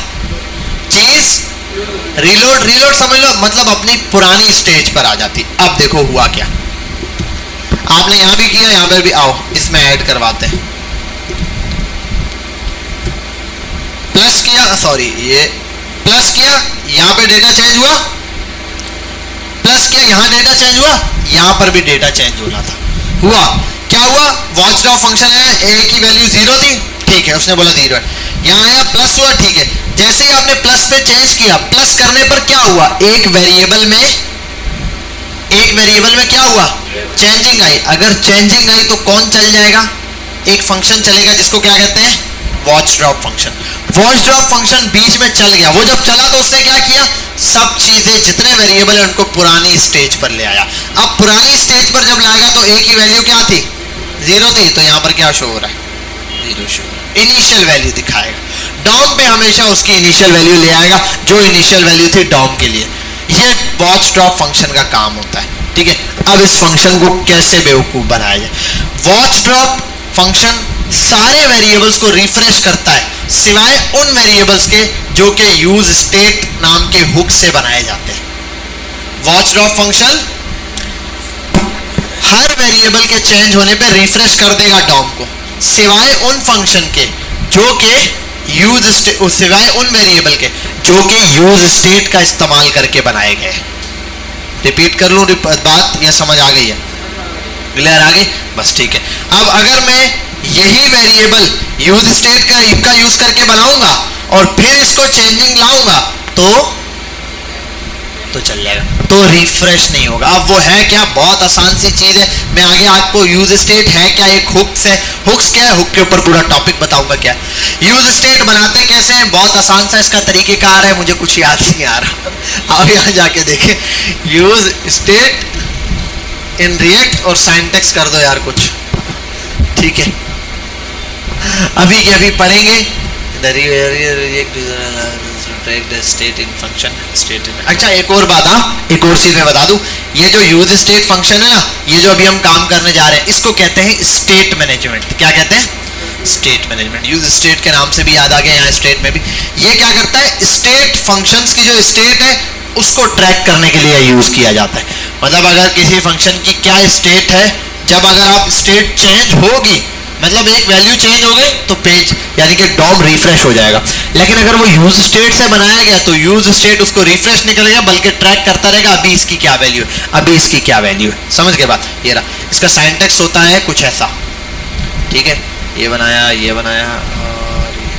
कलर, ठीक है। आ जाओ पहले नंबर पे, आप कॉन्स्ट के नाम से एक एरे बनाते हैं। क्या बनाते हैं? एरे। और इस एरे को बराबर कर देते हैं एक फंक्शन के, जिस फंक्शन को बोलते हैं यूज स्टेट। यूज स्टेट आप करेंगे, टैब दबाएंगे, ऊपर इंपोर्ट हो जाएगा रिएक्ट से, ठीक है। इंपोर्ट किए बगैर यूज नहीं होगा। अगर कभी आप ये करो और ना आए तो कोई मसला नहीं, आप दोबारा से इंपोर्ट लिखो और यहां आने के बाद यूज स्टेट लिखो, इसको इंपोर्ट कराओ फ्रॉम रिएक्ट से, तो इंपोर्ट होना चाहिए। तो इसका तरीकेकार ये है, कॉन्स्ट से का यूज करते हुए एक एरे बनाओ, उस एरे में को बराबर कर दो एक फंक्शन के, जिस फंक्शन का नाम है use state. Okay, let's remove this, I will just remove it, और इसको भी रिमूव करते हैं और इसको भी, बाकी सबको भी रिमूव करते हैं। अब ये फंक्शन क्या करता है? ये दो वैल्यूज लेता है। ये जो एरे बनाया है ना मैंने एरे, ये एरे दो वैल्यूज लेगा, दो एलिमेंट्स लेता है। पहला एक्चुअल वैल्यू, आर्ग्यूमेंट नहीं लेगा, आर्ग्यूमेंट फंक्शन लेता है, ठीक है, ये एरे एरे एलिमेंट लेगा, वैल्यू लेगा, आइटम्स लेगा, दो आइटम्स दो एलिमेंट लेगा। अब वो है क्या? पहला एलिमेंट है किसी चीज की एक्चुअल और रियल वैल्यू, असल एलिमेंट है क्या? ठीक है, हमारे पास क्या था? एक नंबर था, तो मैंने बोल दिया नंबर। पहले नंबर पे एक सादा सिंपल सा वेरिएबल लेगा, दूसरे नंबर पर उसी वेरिएबल को लेगा, लेकिन नाम चेंज करना पड़ेगा आपको। लेकिन जो दूसरा वेरिएबल का नाम आप दे रहे हो, ये असल में फंक्शन है। क्या है? फंक्शन। ये वो फंक्शन है जो इसकी वैल्यू चेंज करने के काम आएगा। तो इसको हम लोग नाम दे देते हैं सेट और नम। इस तरीके से आप कुछ भी दे सकते हो, जरूरी है सेट नम दो। आप बोल दो नंबर हो गया चेंज, ये लिख दो, तब भी चलेगा। ठीक है, वेरिएबल को नाम देना है। लेकिन क्या होता है? नम तो सेट नम।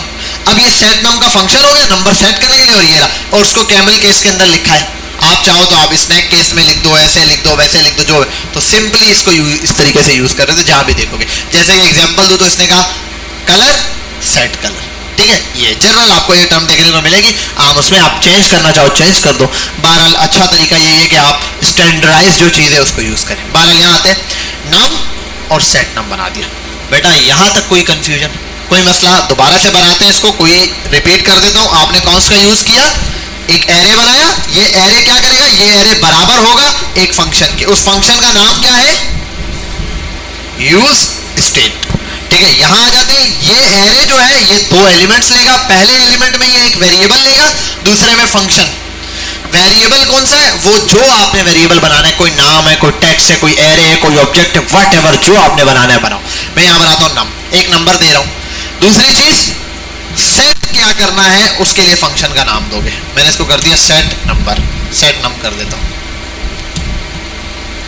ठीक है भाई, यहां तो कोई मसला? और एक कंफ्यूजन क्यों दे रहा है ये? अच्छा, तभी बोलो मैंने कोई ना कोई मिस्टेक की है। कलर, अच्छा VS कोड है, ये बता देता है कलर, है ना? सेट NEM नम, पहचान लिया इसने। ठीक है भाई, यहां तक क्लियर है स्टेट का काम। ये अभी स्टेट के ऊपर बहुत, आप ये देख लो, सबसे ज्यादा यूज होने वाली चीज रिएक्ट में ये है, सबसे ज्यादा। भाई जावा स्क्रिप्ट लगी है हर जगह, आप यहाँ क्लिक करो, इधर क्लिक, उधर क्लिक, क्लिक क्लिक क्लिक, सारे दिन क्लिक ही। आ जाओ बना लेना। हाँ, पूरे जहां जहां आप जहां भी जाओगे, या एक काम करो, एंड पे मैं बनवाता हूँ फिर सारी, आप बीच में वीडियोस कैप्चर कर लो थोड़ी सी, ताकि उसमें ऐड करो वीडियो में, नॉर्मल कैप्चर कर लो। तो अब हर जगह क्लिक करोगे, चेंजिंग चेंजिंग चेंजिंग, क्लिक किया नैप बार आया, ये चेंज हुआ, कलर चेंज हुआ, ठीक है, एलिमेंट सेंड किया, सब जगह क्लिक पे चेंजिंग ही आ रही है। जितनी चेंजिंग आ रही है डॉम के अंदर आ रही है, तो उसके लिए ये यूज हो रहा है। ठीक है, ठीक है। अब यहाँ आ गया, ये हो गया। अब ना ये क्या करता है, मैं आता हूं यहां, और इसको फिलहाल भूल जाते हैं, बटन बटन को सबको भूल जाओ, सब मैंने जीरो कर दिया, सारी चीजें जीरो स्टेज पर ले आया हूं। मैंने कहा कंसोल डॉट लॉग, और यहां कर दिया नाम को प्रिंट।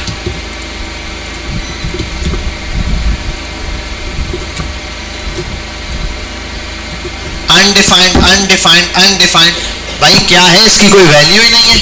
अच्छा एक बात बताओ, जब वेरिएबल बनाते हैं अनडिफाइंड कब आता है? लिखा हुआ किसी वेरिएबल को बना दिया आपने, फिर भी अनडिफाइंड आ रहा है, कब आता है ये वेरिएबल जावास्क्रिप्ट में? हाँ हाँ, जिसकी कोई, मतलब आपने वेरिएबल डिक्लेयर कर दिया है, इनिशियलाइज नहीं किया।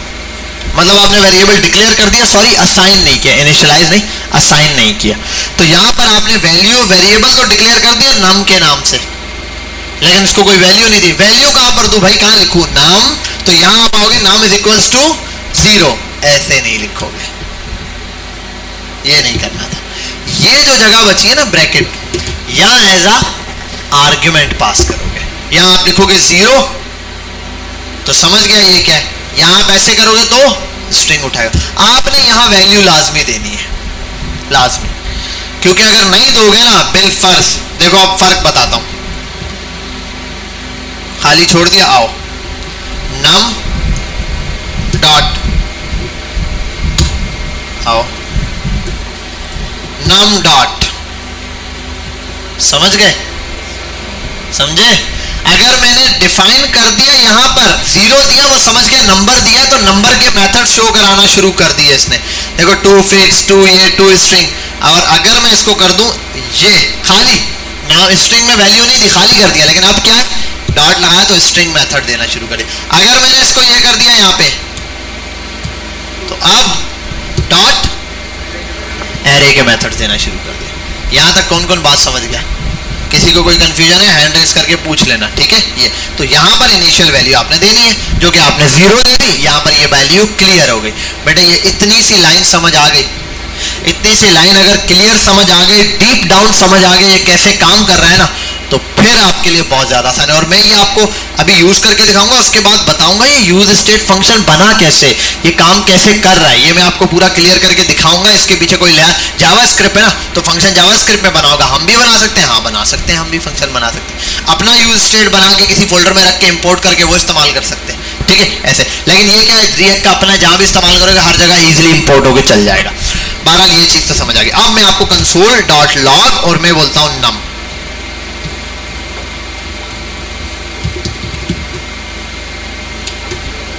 क्या है, जीरो आ रहा है। अच्छा अब मैं करता हूं सेट नम, और यहां ये फंक्शन दिया ना, फंक्शन आ गया सेट नम वाला फंक्शन। ये सेट नम फंक्शन किस लिए यूज होगा? वो जो नंबर है ना उसकी वैल्यू अपनी मर्जी से जो आपने चेंज किए वो रखने के लिए यूज होगा। अब मैंने इस बार इसकी वैल्यू क्या करनी है, चेंज करनी है। चेंज करनी है, क्या करना है, बिल्कुल मैंने किया कि इसकी वैल्यू कर दो 1, जो भी पुरानी वैल्यू थी नम उसमें +1 कर दो। या फिर चलो मैं एक काम करता हूँ, खाली 1 लिख देता हूँ आसान काम के लिए। 1 है तो सीधा 1 आ जाएगा सिर्फ, ठीक है ये आ गया, सिर्फ 1 दिया मैंने, +1 नहीं किया, 1 है। अब मैं जरा कंसोल डॉट लॉग और करता हूं लेट्स सी। अच्छा 1 मिनट, क्या एरर दे दिया मैंने, कोई एरर किया है, मे बी इसको इस तरीके से डिफाइन ना करना हो। ओ अच्छा सॉरी, ठीक है। वो वजह ये है कि मैंने ये फंक्शन चला दिया है, और ये फंक्शन ऐसा होता है कि बस ये चलता रहेगा, इसको मैंने डायरेक्ट नहीं, इसको मुझे किसी फंक्शन के अंदर रख के फिर चलाना पड़ेगा। मैं बोल देता हूँ ऐड, और ये किया, यहाँ बना दिया ये, और यहाँ पे कर देता हूँ सेट नेम बराबर है 1 के, और यहाँ पर कंसोल डॉट लॉग और नम को प्रिंट करा देता हूँ। ये मैं आपको एक्सप्लेन करूंगा कि हो क्या रहा है, क्यों हो रहा है, ठीक है। समझ लो वो लूप चल रहा है, अब आपको पता लूप चलता रहेगा, तो वो उस तरीके से 1 1 1 1 वैल्यू प्रिंट करा रहा था। अब मैं सिर्फ ऐड को प्रिंट करा देता हूँ, जरा देखते हैं, आओ चलो। अच्छा ये अभी भी दे रहा है एक एरर क्या, मैं जरा देख लूँ। Adding an error boundary to your tree,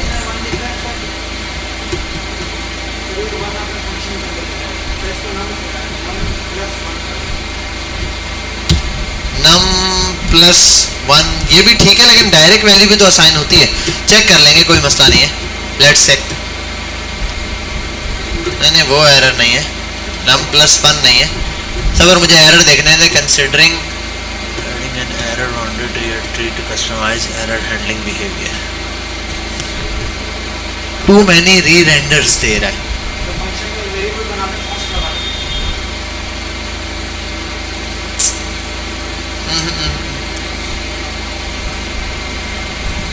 set नम आ गया,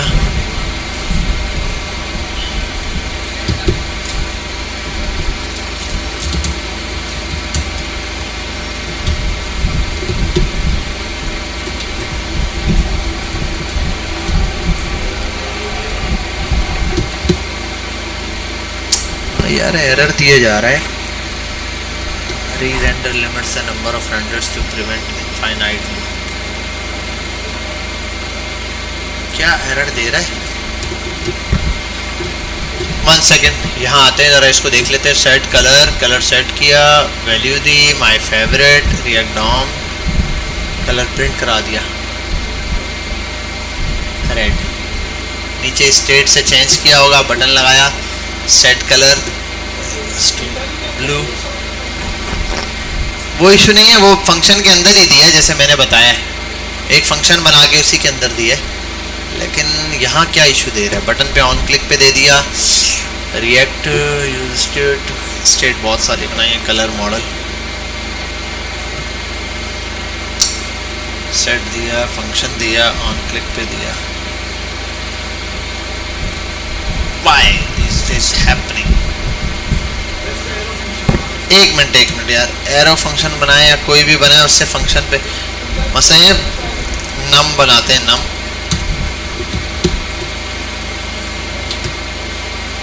अच्छा पहले तो यहाँ पर आ जाऊँ मैं।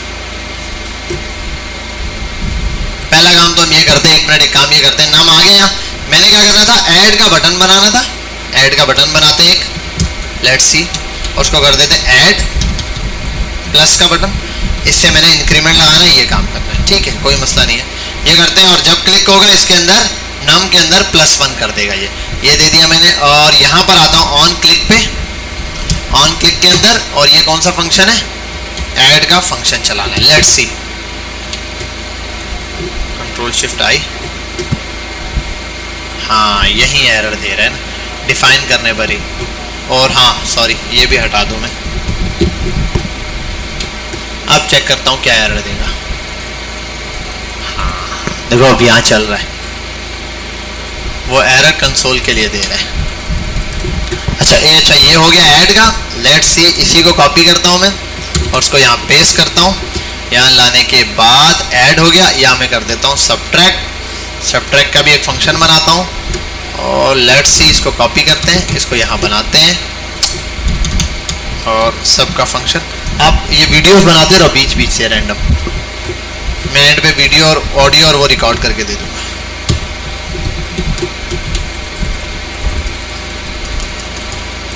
हाँ यहाँ मसला नहीं है।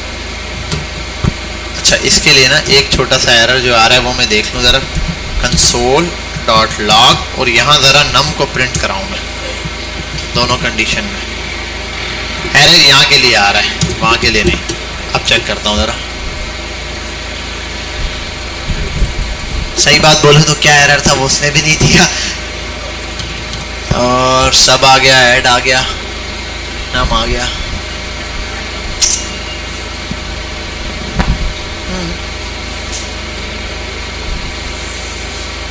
इसको ज़रा कमेंट करते हैं, Ctrl+Shift+I करते हैं। यार कोई रिफ्रेश का एरर हुआ होगा, वरना एरर है ही नहीं कोड के अंदर, और अब ओके हो गया खुद ही।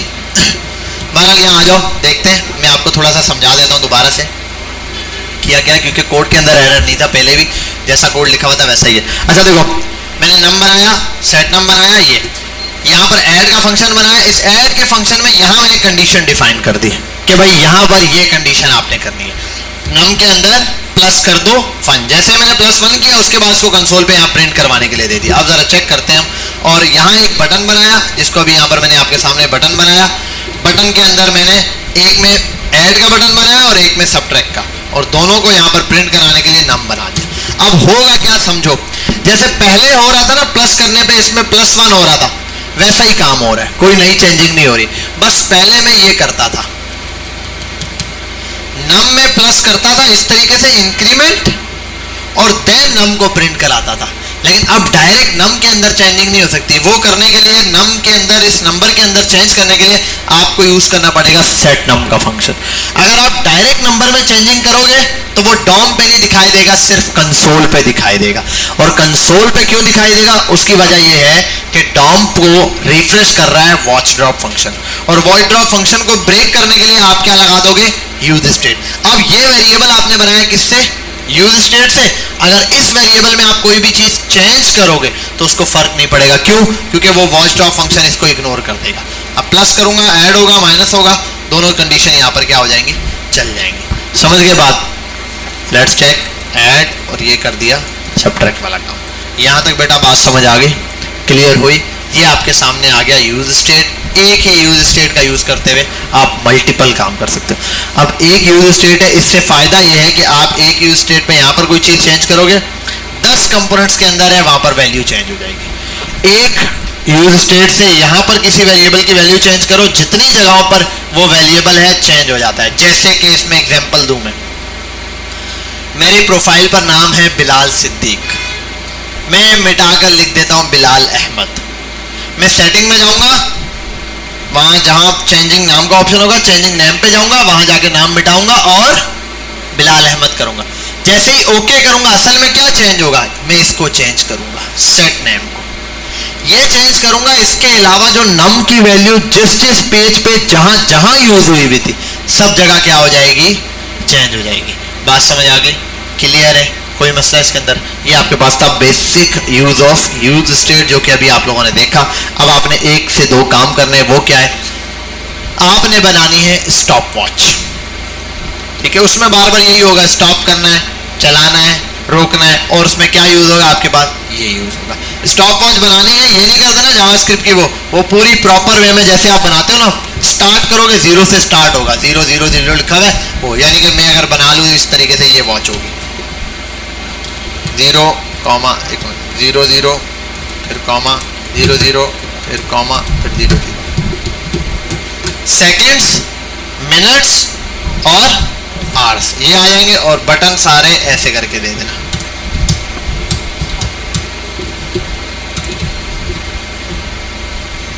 ये आ गया स्टार्ट, फिर आ गया पॉज,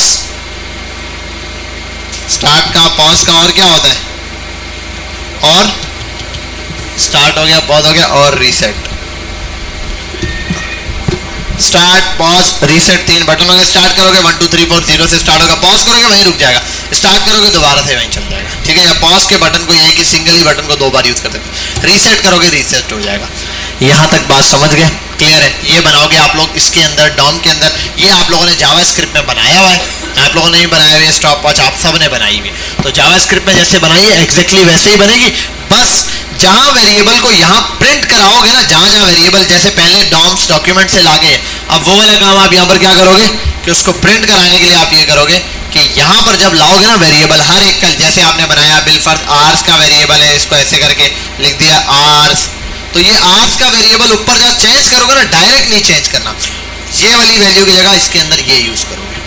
और ये बनाना भी आसान है, मैं जैसे आपको बता देता हूं वेरिएबल बनाने, आप ऐसे बनाओगे सबके लिए। ये शुरू में वैल्यू ये रख देना 0 0, कॉपी करो, 3 बन गए। अब एक का बना दो, कॉमा सेट, तीनों में वर्ड आएगा, ये कर देना सेट का वर्ड। अब आ जाओ यहाँ पे, अब इसको और उसको पकड़ो, HR, इसका HR कर दो, इसके अंदर आ जाओ। अब इनको भी सॉरी सिंगल सिंगल लेने दो, ये दे दो आप, मिनट दे दो, ठीक है, मिन कर दो, छोड़ो।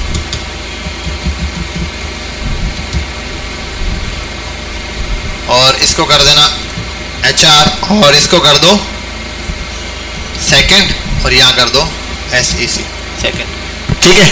तो ये आपके पास आ गए सेकंड, मिनट और ये। उसके बाद इसके अंदर आपने ये, और इनिशियल वैल्यू भी जरूरी नहीं आप 0 दो, आपको पता है डेट के मेथड्स होते हैं जावास्क्रिप्ट में, आप वो डेट वाले मेथड्स यूज करना और उसके थ्रू यहाँ पर ये कर देना।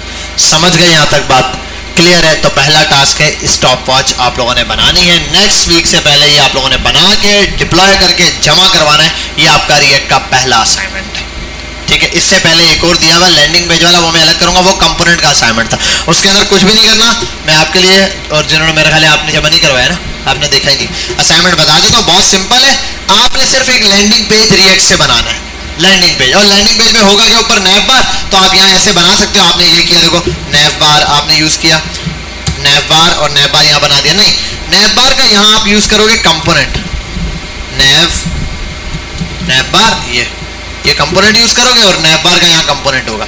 तो ऐसे नैव बार, हीरो सेक्शन, रिव्यू सेक्शन, एक आध कोई कार्ड वाला सेक्शन बना के नीचे बना देना फुटर, ठीक है। वैसे तो मैंने उनको कहा था मैं डिजाइन सेंड कर दूंगा, अगर मैंने सेंड कर दिया बना देना, अदरवाइज यार कोई भी डिजाइन उठा के बना, एक लैंडिंग पेज बना देना बस, प्रॉपर लैंडिंग पेज, ठीक है, रिएक्ट के ऊपर, जिसमें सारे कंपोनेंट्स अलग अलग हो।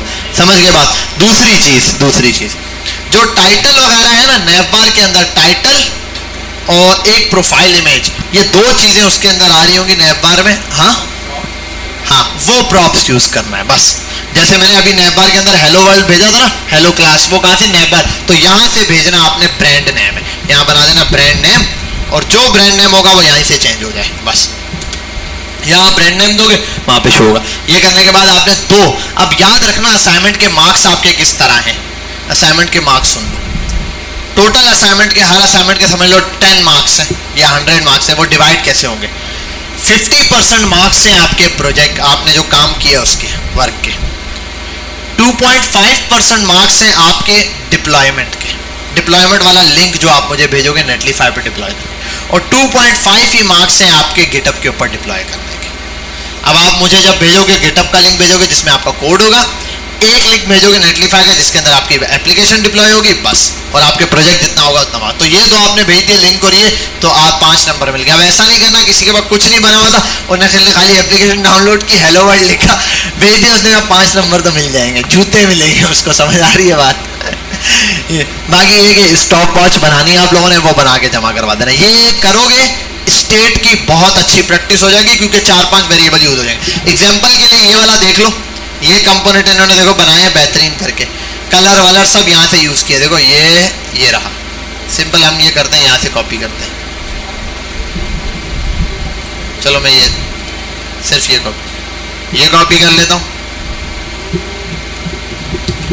दूसरा कॉपी कर लेता हूँ ये,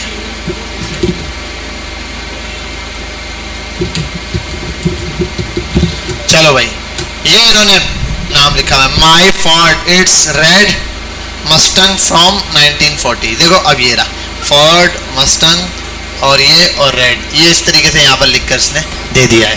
बात समझ गए?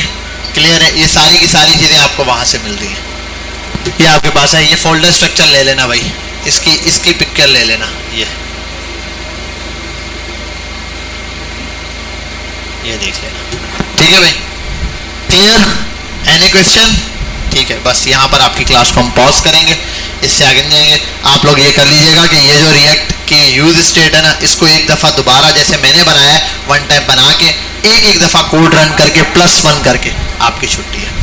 बाकी इंशाल्लाह नेक्स्ट क्लास में मिलते हैं।